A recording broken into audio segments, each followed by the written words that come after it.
Labyrinth Zone, the overhyped first water level in Sonic the Hedgehog history. My second favorite song in the game too. I like this. Really does have the Genesis twang to it.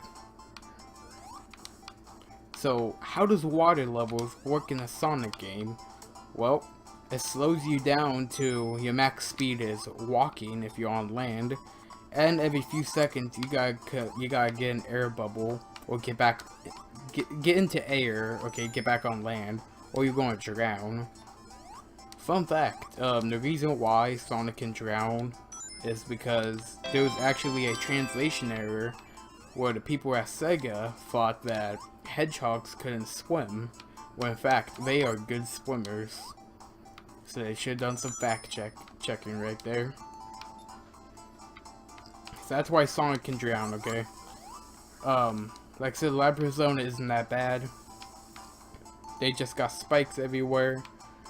All you gotta do is just find an air bubble. They're usually not too far apart. Like right here's one, right here's one, and there was a one just a little off the screen right there.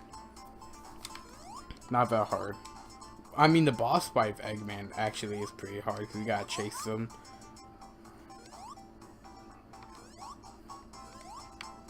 Get down. Okay, I didn't know if I was gonna get hit by the spike ball right there.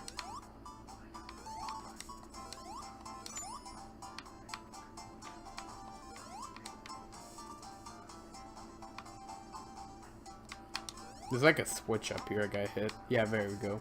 I see it. I see it. Come on.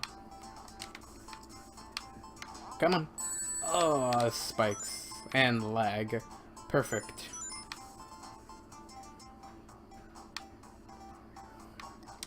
Honestly, I'm surprised I'm doing this good. It's like 1:42 in the morning, and I am chugging like a steam engine.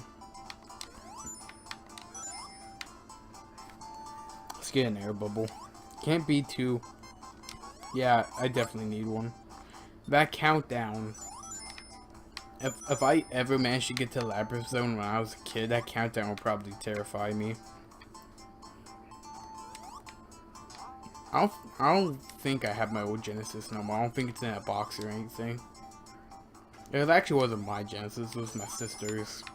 But I think the first true game console I owned, like, owned for myself, that I could claim as my own, was my Wii and my DS.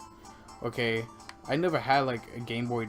The way I played my game systems was I spent a crap ton of time on my sister's Nintendo 64, because I had the two games I would only play on that system was Super Smash Bros. 64 and Pokemon Stadium. Okay, those are my childhood right there. I could easily go back and play Stadium, but I can never go back and play Smash 64. Okay, it's just way too clunky compared to like Smash 4. Which, yeah, Smash 64 was what got me a fan of Smash Bros. And Brawl, sadly, was my introduction to competitive Smash with the online play and stuff. But my sister also had GameCube, and I only remember playing my second favorite racing game of all time, Mario Kart Double Dash. That's like maximum nostalgia for me. Okay, I could go back and play Double Dash a lot, because if you take nostalgia away, Double Dash is still a really good racing game.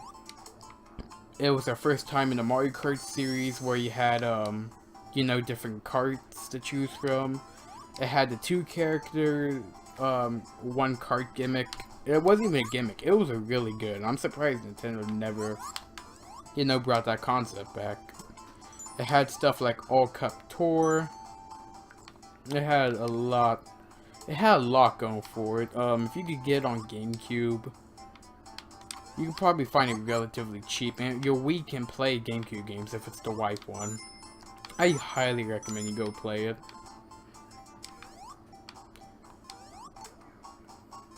But yeah, like I said, my DS was the only real console. It was like a birthday gift, and because I never had Game Boy or Game Boy Advance, I think I had black and white Game Boy, but I only played Pokemon Red because I had my cousin. Let's call him Eric. My cousin Eric gave me.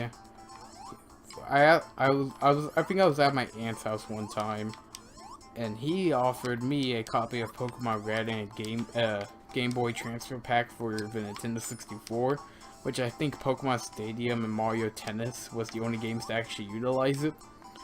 And it allowed, for Pokemon Stadium, it allowed me to play Pokemon Red on my TV, and that blew me away, okay, because other than Stadium, the only other exposure I had was the anime, and I wish that there was a way on Stadium so I could play something like the anime. And Pokemon Red is another game I could go back to. It certainly has aged, and I love it, but it hasn't aged that well.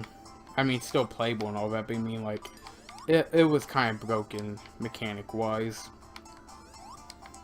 But yeah, Pokemon Red was like my first main series game, and I fell in love with it. And then, like I said, I never had a Game Boy Advance, so I kind of skipped Gen 2 and Gen 3. But when I got my DS, I didn't know what Gen 4 was. I didn't know that Diamond and Pearl was a thing. Except I think my aunt got me a cartridge of Pokemon Pearl. But somebody, if I remember correctly, somebody obviously used, it was pre-owned, and somebody used the Game Shark. It was like at the end of the game with 999 Master Balls. I never got internet at my house when I was at that age. We didn't have internet. So I didn't know how to delete the save file. And they gave you no indications how to delete your save file. So, like, I just never played Diamond and Pearl the way it was meant to be played, because it was kind of boring, because everything was already done in the game, and the guy who played it obviously cheated. So, there was 2 new Pokemon games oh my god, Bubble, there we go. There was 2 new Pokemon games coming out, I think, a few months after I got my DS, and they were called Heart Gold and Soul Silver. Okay. Yeah, Heart Gold, Soul Silver, those Pokemon Heart Gold, Pokemon Soul Silver, the best RPG I have ever played, even years later. Best Pokemon game, best RPG. Okay, that blew me away. The graphics, you know, I'm going from, you gotta understand, I'm going from Game Boy to DS. Major graphics leap.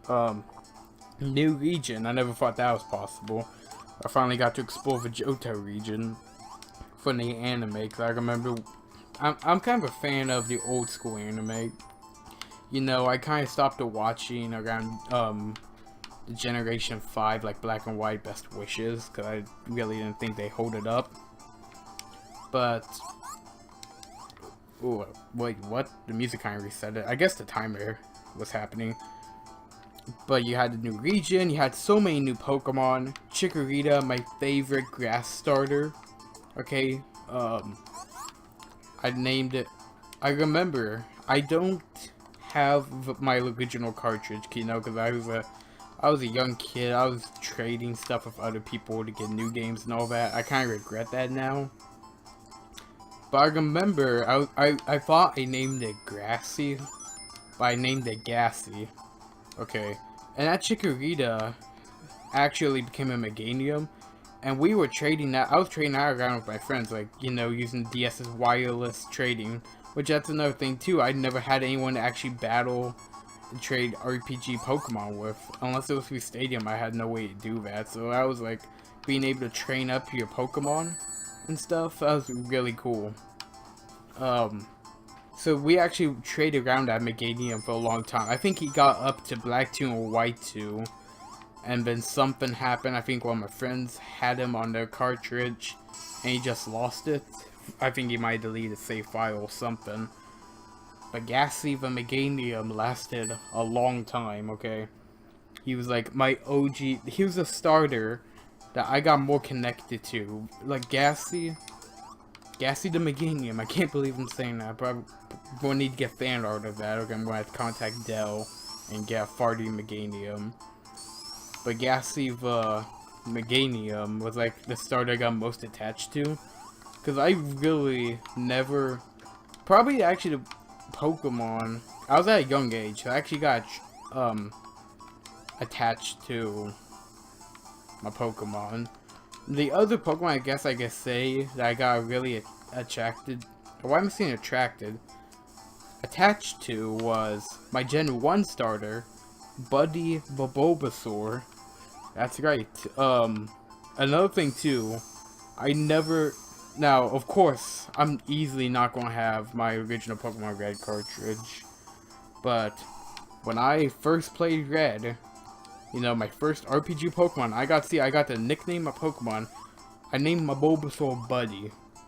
And he became Buddy the Venusaur. Oh my god, what am I doing here? It's like looping, so I need to do... Oh my god. Okay, story time. Cutting out story time. So I can freaking figure this out. I'm trying to jump, but I barely jump any far. Okay. There we go. Jump a little bit more. Okay, you know what? I'm not going to touch nothing. There we go. Oh my god, it took forever. Now it's starting to bug me too. I think it changes back now. Yeah. Okay. Oh my god. Okay, I'm getting a little annoyed. A little peeved. If I can say that. Can I say peeved? I probably can. There we go. Holy crap. Alright, so going back to story time. Yeah, Buddy the Venusaur. If I could remember a few Pokemon actually. It's been like over 10 years since I played that Red cartridge. I remember Super Onix. I don't know why I called him Super Onix. Onix is like one of my top 10 Pokemon when I was a kid. You know, it was a giant rock snake. Cloyster, which I just called Clam. And for a few of you that follow the Netflix League, which is a fan league I help run with a few other people, you know that I sometimes use a Cloyster who I call the Clam. That's where that came from. That's a childhood thing.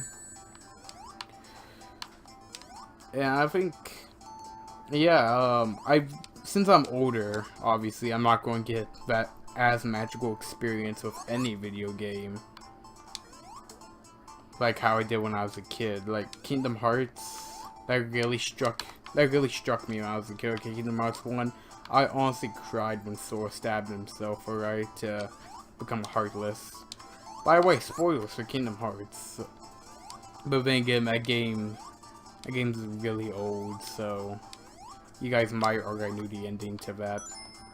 I won't mind doing a Kingdom Hearts Let's Play, maybe after Sonic the Hedgehog.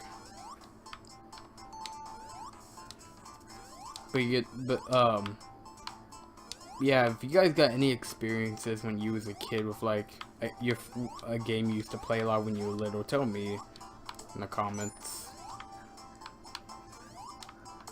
Is this Act 2 or Act 3? It feels like Act 3. We're going like on 13 minutes. This is gonna be a long zone. Like I said, when I was in the Marble Zone, episode 2, I mentioned how Labyrinth Zone's like the second longest zone, but I think it might be longer than Marble. Wow, there's nothing up here.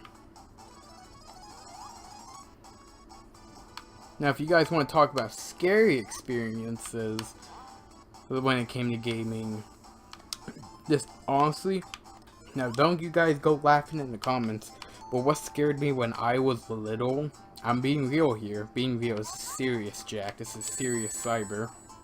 What scared me when I was little was the PS2 and the GameCube startup screen. Well, not really the startup screen, but okay, let me talk about the GameCube first. You know when either you don't have any disc in the system or you hold A during the GameCube startup, it goes into like the system menu. where you could like configure your memory card and all that. That honestly scared me because like it's in the GameCube's black. You're using a cube in a black void, and you have like this eerie tone playing in the background. Turns out, thanks to Did You Know Gaming, that it was actually the Famicom disc startup, which it was like the Japanese NES. It had like a disc drive for like the Nintendo 64 disc drive, which is also Japanese exclusive. But it was just that startup. It was just that startup jingle, which is it's a good jingle. I'll play it quickly on screen.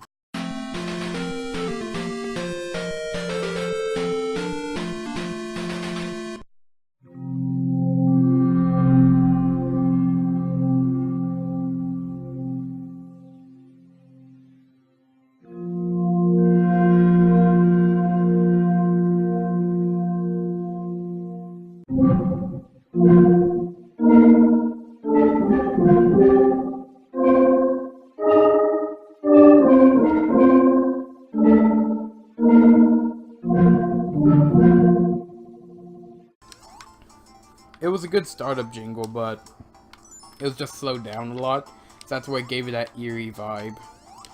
Now the second system menu kind of thing was, what you call it, the PS2, and what people call it the red screen of death. Basically, it feels like you're entering the gates of hell with that, because it's like there's like fog everywhere, red clouds, and you got an eerie noise. I don't know how to describe it. I'll just play it on screen too.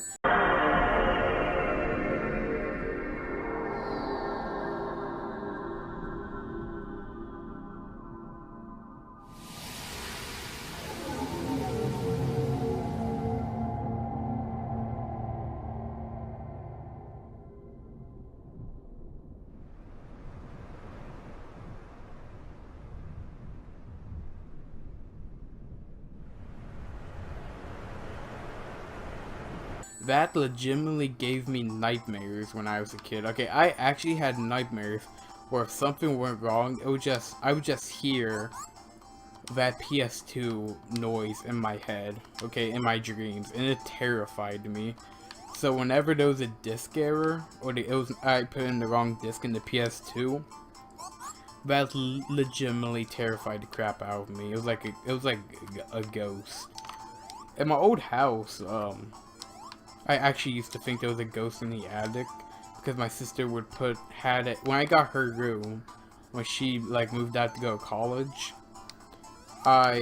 She had like a little white mask, a little white Mexican mask. If I could find a picture on YouTube, not on YouTube, on Google, I probably won't, but if I can, I'll put it up on screen. It scared the crap out of me. It just looked terrifying. It was in a shadowy corner, and that mask also scared me. And it didn't help when it's like late at night. I'm trying to play Kingdom Hearts. That PS2 red screen of death or that GameCube bio thing pops up. Like when those start playing, I'm already terrified.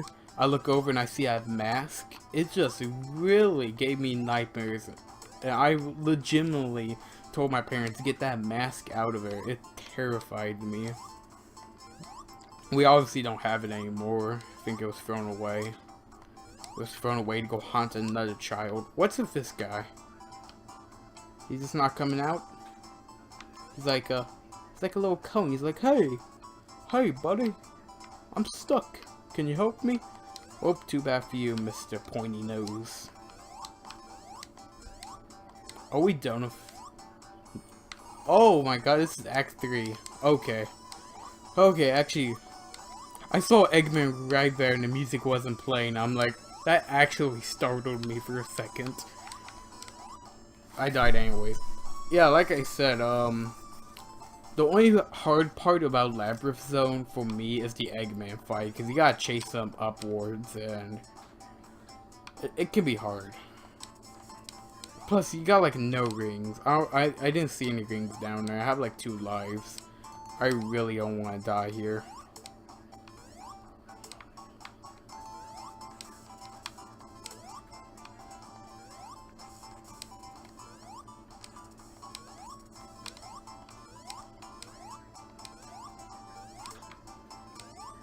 Yeah, that guy's still stuck in the ground. I don't know if that's a glitch or not. Ooh, a shield. Yeah, you see, Eggman just stands right there, motionless, just staring at you. That's why I forgot that's why I asked, is this the second zone? The second act? And I see him, and I just, like, legitimately, like, got startled. That's a transition cut right there, if you haven't been seeing them in the Crash Bandicoot. Oh my god, I didn't pay attention. Yeah, something came up, so I have that little spinny effect that made for the Crash Bandicoot Let's Play. I'm just going to use it right there. Okay, it's been about 20 minutes, according to my recording software. Oh, now that guy comes out of the ground. Yeah, it's been about 20 minutes, I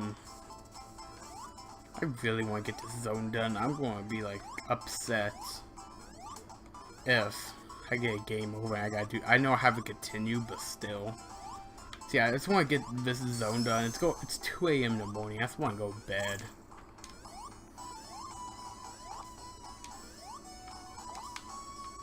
I have to deal with this Eggman boss fight. It's like the worst one in Sonic 1. It might be one of the worst Eggman bosses. You're literally just chasing them upwards.